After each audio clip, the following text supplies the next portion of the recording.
Bonjour Pauline. Bonjour. Merci d'être avec nous.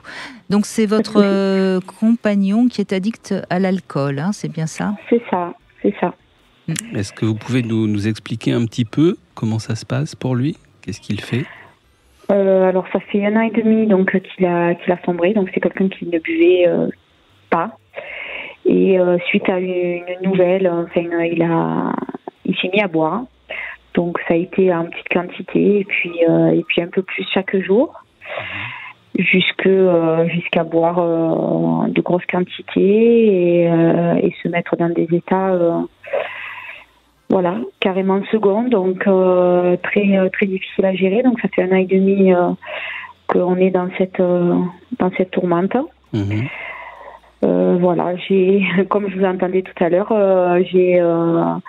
j'ai tout fait. J'ai essayé d'être gentille, j'ai essayé d'être méchante, j'ai essayé de le comprendre, j'ai essayé plein de choses, mais là, au bout d'1 an et demi, j'ai bien compris que l'autre ne pouvait rien faire. Oui, mais est-ce qu'il accepte de reconnaître qu'il est tombé dans l'addiction de l'alcool? Oui. D'accord. Bon, ça c'est un point très important.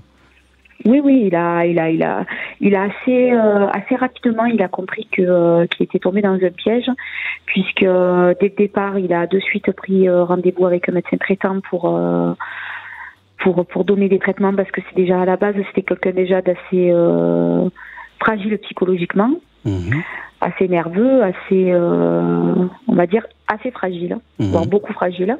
Donc du coup, il y a eu un antidépresseur qui a été mis en place. Et le souci, c'est que voilà, donc oui, l'antidépresseur sur le moment a fait, parce qu'il buvait pas en grosse quantité, mais jusque les mois ont avancé, et les mois ont fait que il faisait des séjours à l'hôpital, il ressortait, il disait qu'il arrêtait, il arrêtait 4 jours, ensuite il a été jusqu'à se faire interner parce qu'il était en état éthylique avancé, c'est ça? Oui. Oui, plusieurs fois. D'accord, donc ce sont des sevrages qui étaient faits à l'hôpital? Pas tellement, parce que c'est vrai que l'hôpital, en fait, dès qu'il s'est passé ça, on était en confinement, puisque ça fait à peu près 1 an, donc on est tombé en confinement depuis mars l'année dernière. Et il a commencé à peu près à ce moment-là, mais bon, rien à voir avec le confinement. Et en fait, donc quand j'allais à l'hôpital, du fait que moi je suis soignante, on a mis un petit peu ça en disant vous allez pouvoir arriver à faire quelque chose à la maison. Donc je ressortais avec des traitements contre l'alcool. On vous a donné la responsabilité oui, c'est pas une très bonne stratégie. C'est pas très fin, non. C'est pas parce que vous êtes soignante de métier que vous êtes soignante à la maison. Hein. C'est au contraire même. Je pense que vous n'avez pas envie. Oui, voilà. Et du coup, donc, il restait hospitalisé les 3 premiers jours, on va dire les 3 jours qui étaient les plus critiques. Mais comme je dis, c'est pas les 3 premiers jours qui sont le plus dur, c'est après. Ben oui, parce que la tentation. Parce que les 3 premiers jours, les 3 premiers jours, on n'est pas bien, on est même mélancolique. Lui, pour sa part, il est mélancolique. Et puis après, dès qu'il reprend un petit peu le dessus, parce que ça va un petit peu mieux, c'est l'ouverture à reprendre une goutte et à retomber dans ce cliché. Alors la grosse question, c'est ok, il y a une prise en charge médicamenteuse, mais est-ce qu'il va voir quelqu'un? Est-ce qu'il parle de son problème avec quelqu'un? Non. Eh ben voilà. Donc voilà pourquoi il ne s'en sort pas pour l'instant. Oui, mais je pense que oui, parce qu'effectivement, on habitait donc une région, et puis il est très instable sur tous les plans. Donc du coup, on habitait la région de la Haute-Savoie. Au niveau de la prise en charge médicale, c'est très compliqué. Parce que j'avais. Mais vous savez, Pauline, aujourd'hui, on peut même consulter par téléphone. Vidéo, donc, je crois que c'est pas la question de la région, c'est la motivation. Bon, ce qu'on entend bien, c'est que c'est quelqu'un d'assez fragile psychologiquement, et plus on est fragile psychologiquement, plus on risque en effet de tomber dans l'addiction. Enfin, je ne veux pas faire des formules toutes faites, mais malheureusement c'est un peu vrai. Et plus on a besoin d'être suivi, je crois que c'est vraiment important qu'ils le comprennent. Oui, il a besoin. Pour information, vous dites qu'il a commencé à boire suite à une nouvelle. c'est ça? Oui. Bon, il est maintenant prouvé qu'on réagit par une addiction à une nouvelle aujourd'hui, mais qu'en fait, on réagit à un traumatisme qui date de l'enfance. D'accord. Donc, si il ne va pas chercher... c'est la nouvelle qui réactive le traumatisme. C'est ça, exactement. C'est une réactivation. Donc, s'il ne va pas chercher son traumatisme de base, et s'il ne règle pas ce problème-là, son addiction, elle va rester. Enfin, je veux dire, c'est sa solution. C'est ce qu'il a trouvé, lui, comme solution pour moins souffrir. C'est ça. Voilà. Mais ça marche pas. Enfin, à long terme, ça marche pas. Et du coup, aller voir qui? Psychologue, psychiatre Est-ce que c'est quelqu'un qui parle? Non. Bon. Est-ce que c'est quelqu'un qui a foi en la psychologie, en ces choses-là? Il a foi en pas grand-chose, disons. Oui, j'imagine. S'il est mélancolique, il n'a pas foi en grand-chose. Si ça peut le rassurer pour commencer, il peut aller voir un psychiatre. Mais ça suffira sans doute pas. C'est-à-dire qu'il va falloir qu'à un moment donné, il se mette à aller voir un psychologue ou un psychanalyste, enfin quelqu'un qui va chercher un petit peu les rouages inconscients de tout ce qui s'est passé. C'est peut-être pas dans un premier temps, mais enfin en tout cas déjà, aller voir un psychiatre, ça serait pas mal. Et alcoologue ou aussi, voilà. Mais vous savez, Pauline, puisque vous êtes quand même dans soignante, regardez dans tous les... Il y a beaucoup de spécialistes de l'addiction maintenant. Donc, regardez dans les spécialistes de l'addiction, celui ou celle qui pourrait peut-être déjà voir s'il serait plus apte à être entendu par une femme ou par un homme. Ça peut aider aussi. Ça va dépendre de sa propre histoire. Oui, plus par une femme, oui. Vous voyez, écouter. C'est possible aussi, donc plutôt de regarder parmi les femmes laquelle, et faites confiance à votre intuition. Vous avez l'air d'être assez lucide sur les problèmes de votre compagnon, donc faites confiance à votre intuition sur la personne qui pourrait l'aider. Et là, en revanche, je pense que ça peut être le rôle de la partenaire, c'est de caler le premier rendez-vous.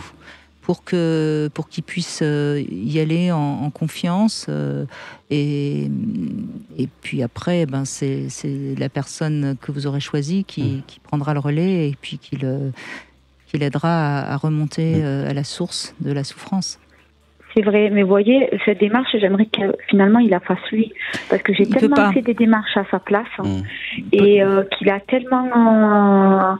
qu'il a pas fait jusqu'à il n'y a pas longtemps. J'ai pris rendez-vous avec un hypnotiseur pour éventuellement je pense pas que ça fonctionne bien, l'hypnose avec l'addiction. Non, je crois que c'est la dernière démarche qu'il faut que vous fassiez. Et puis là, s'il ne va pas à ces rendez-vous, il faudra en effet en tirer les conclusions. Là, vous lui posez quand même un ultimatum. Vous lui prenez un rendez-vous, et puis c'est à lui maintenant de se prendre en main. Vous avez fait, à la limite, je dirais presque trop de démarches. C'est déjà beaucoup. Oui, j'ai trop fait. C'est pour ça que jusqu'à maintenant, voilà, parce que j'ai pas, en plus ça, j'ai même pas fait que des démarches. Il y en a et demi, on habitait le département de la Haute-Savoie. Il a voulu partir pour changer de département. Pauline, vous avez été formidable. Vous avez fait tout ce que vous avez pu. Mais malheureusement, ce n'est pas vous qui pouvez le sortir et le tirer la tête hors de l'eau. Mais vous avez été formidable. Donc ne vous reprochez rien, mais maintenant faites un dernier effort. Et ce sera le bon. Et si ça marche pas, c'est que il ne veut pas s'en sortir ou qu'il ne peut pas. Qu'il ne peut pas. Je voudrais pas avoir un. Oui, mais attention à vous. Enfin, faites attention à vous. Je sais pas dans quel état tout ça vous met. Mais être codépendant, c'est peut-être même pire que d'être dépendant. C'est difficile. C'est vraiment difficile. On a tous les mauvais côtés, on a toute la souffrance et on n'a pas les clés du tout. Voilà, et c'est pour ça que vous n'en pouvez plus et que vous en avez marre et que vous avez envie d'arrêter, que vous voulez même plus faire cette dernière démarche. Mais c'est la dernière qu'on vous demande de faire. Voilà, et dites-le, c'est-à-dire vraiment, c'est la dernière démarche. Voilà, si tu ne te saisis pas de ça, alors à ce moment-là, tant pis pour toi et tant pis pour nous. D'accord. Non, ça c'est sûr. En plus, moi, ça me rapproche à mon histoire où j'ai mon père qui buvait aussi. Donc moi, à l'heure d'aujourd'hui, il n'y a pas de hasard. Il n'y a pas de hasard. Mais vous voyez, et par contre, un truc que je comprends pas et que j'ai beaucoup de mal à comprendre, c'est que moi, notre père donc, nous a abandonnés parce qu'il buvait. Et je veux dire, j'ai jamais vu de violence, il n'y a jamais eu tout ça. Il est parti, voilà.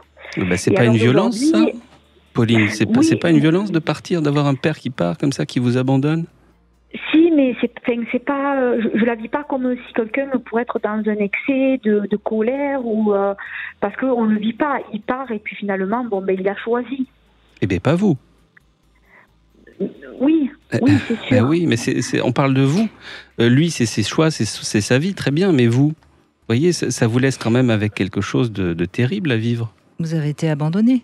Aujourd'hui, moi, voilà, je lui pardonne pas. Il est revenu chez mon frère, je ne lui parle pas, je ne lui pardonnerai pas. Et malgré tout, à mon mari, j'ai fait, j'en ai même peut-être trop fait. Mais oui, mais parce que c'est la petite fille qui a voulu faire à son compagnon tout ce qu'elle n'a pas pu faire à son père. C'est toujours la même histoire, Pauline.